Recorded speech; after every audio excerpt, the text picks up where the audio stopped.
আসসালামু আলাইকুম বন্ধুরা, আশা করি সকলে ভালো আছেন। তো বন্ধুরা, আজকে আমি আপনাদেরকে একটা বিষয়, খুবই গুরুত্বপূর্ণ একটা বিষয় নিয়ে আপনাদের সাথে আলোচনা করবো।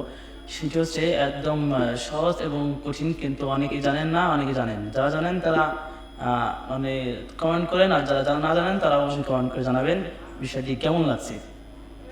তো বন্ধুরা, বিষয়টা হচ্ছে এই যে আমি একটি লেখা লিখছি, এখন দেখা গেছে আমি লেখার নিচে একটা পিকচার, মানে আমার নিজের একটা ফটো বা অন্য কারো ফটো আমি এখানে ব্যাকগ্রাউন্ডে সেট করব।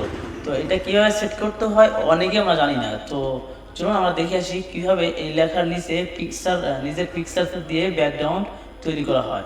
প্রথমে বন্ধুরা এখান থেকে পেজ লাগাউটে যাবে, এখানে পেজ কালার যাবো, এখানে ফিল ইফেক্টে যাবো তো ইফেক্টে যাওয়ার পরে যাবো এখানে পিকচারে ক্লিক করবো, এখানে সিলেক্ট পিকচারে ক্লিক করবো।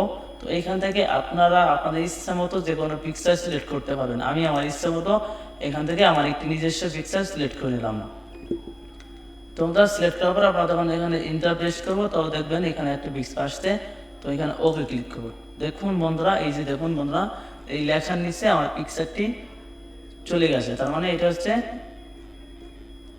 দেখুন বন্ধুরা, এই চলে গেছে ব্যাকগ্রাউন্ড, মানে এই লেখার নিচে চলে গেছে আমার পিকচারটা। মানে এটা কি বলে বন্ধুরা, লেখার নিচে যে ব্যাকগ্রাউন্ড আমরা দিয়ে থাকি এইটা হচ্ছে সেই ব্যাকগ্রাউন্ড। অনেকে এটা জানি না, যারা জানেন তারা অবশ্যই কমেন্টস করে জানিবেন, এবং যারা জানেন তারা অবশ্যই কমেন্টস করে জানাবেন ভিডিও কেমন লাগছে। যদি ভিডিও ভালো লাগছে অবশ্যই লাইক, কমেন্ট, শেয়ার করতে ভুলবেন না। সবাই ভালো থাকবেন।